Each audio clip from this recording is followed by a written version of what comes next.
The 11th hour attempt to block Donald Trump's nomination at the convention ending in a floor fight last night. The RNC Rules Committee ultimately voting to pass rules that bind delegates to vote for the winner of the state's primary, thwarting this last-ditch effort to stop Donald Trump from winning the nomination. Joining me right now is Trump delegate and chairwoman of the Manhattan Republican Party, Adele Malpass. Adele, good to see you. Hi, Maria. Nice to see you. Yeah. So what did you make of this floor fight last night? I thought it was a lot of nothing.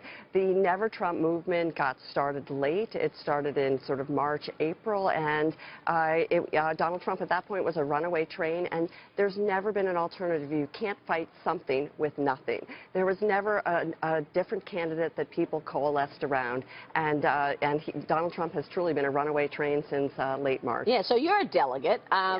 What do you sense from other delegates? I mean, is there unity? There is full unity here. One thing you don't realize that this is a true party convention.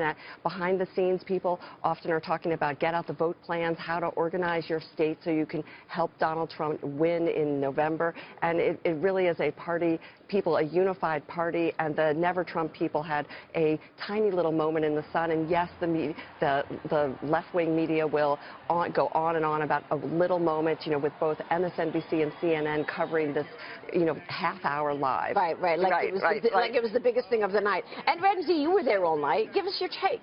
Well, it seems to be much to do about nothing. They had a very small number of votes, and the enthusiasm in this place is outstanding. And you listen to the buzz in the corridors and the people talking about, they have a sense that they're really going to win this election, and they're not sure that everybody's telling the truth about who they're going to vote for. They're excited here.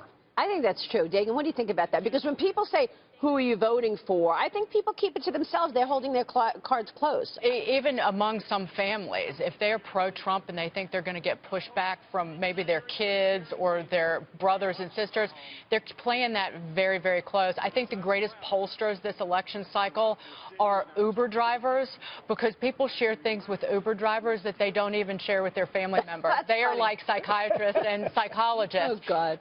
Next time you get in an Uber, particularly around here, I've had lengthy half-hour, 45-minute conversations with everybody I've been in a car with, and they really have sensed an uprising for Donald Trump. One thing I would just want to point out, Ken Cuccinelli, former Attorney General of the state of Virginia, my home state, he was behind Ted Cruz. Ted Cruz finished third in that state in the primary. He couldn't even get Ted Cruz to a second-place finish in Virginia. So if he's throwing his credentials down on the floor of the arena yesterday, maybe he's still mad about that and not the fact that Donald Trump got a record number of votes during the primary. Yeah. Well, I mean, it's interesting to see this is still going on. I mean, it's a surprise to me, frankly. Here we are at the convention, and you're still seeing people push back on Donald Trump. That he is a different candidate than we've ever had. He doesn't make this standard stump speech, and I find it all very exciting. That's what's resonating, by the way. People want change. People want that. He's not a professional politician. He's a man that wants to make change. He wants to succeed. He wants to win. He wants to make America great again. He's got a lot of drama in him. Yeah. He's going to make mistakes. Make no mistake about it. But he's got the passion to win, and that's what we need. He's not a packaged politician, and it is so appealing to have something different, refreshing. People want change. But can he handle the real issues that are going on? I mean, we're talking about an axe attack on a train in Germany this morning. When it comes to foreign policy, can he deal? Do you think he is equipped to handle these issues?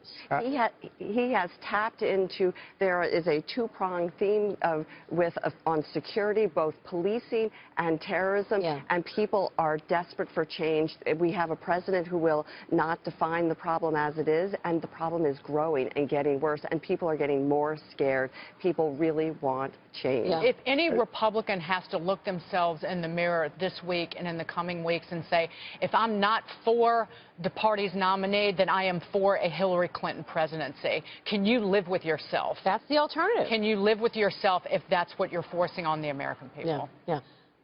I think Trump is a great executive, and he's going to surround himself with really smart, capable people. And you saw this speech lineup tells you that. And when it comes to terrorism around the world, foreign policy, he's going to be surrounded by experts. He will make the judgments about what's good, bad, and ugly about what's going on, but he will surround himself with smart, talented people. I think that's right. Yeah. One thing you've seen time and again, living in Manhattan where he lives and has so many businesses, he runs things very well. He makes decisions well. He can fix things. I mean, he has fixed many things from Woolman Rink to the West Side development project where he really can fix things, and he surrounds himself by business people. And I like his CEO model of a cabinet where he is going to have them. Before you go, Adele, delegate. You're a delegate. What is the typical day of a delegate? How did you become a delegate? Explain. Oh, well, I'm the county chair, and the way each state has a different system, and in our state, the county chairs had a lot of influence in how they pick delegates, and it was based on by congressional district, and so that's how. Is there a typical day? Or the decisions that you have to make? There's a big breakfast for the New York delegation every day, and Newt Gingrich was there, and lots of media is there every day for each probably delegation's breakfast. And then after that, there really is a lot of party building. You meet with the other people and you talk about basic things like get out the vote and phone banks and things, but about how to make it so that Donald Trump can win. And the party is truly unified in that goal of winning, that we cannot have 4 more years of more of the Obama disaster. So really everyone is on board, and there really are a lot of party building things going on behind the scenes that I don't think people ever see. Right, which is why we wanted to ask you about it. Adele, good to see you. Nice to see you, Thanks Maria. so much. Adele Malpass there.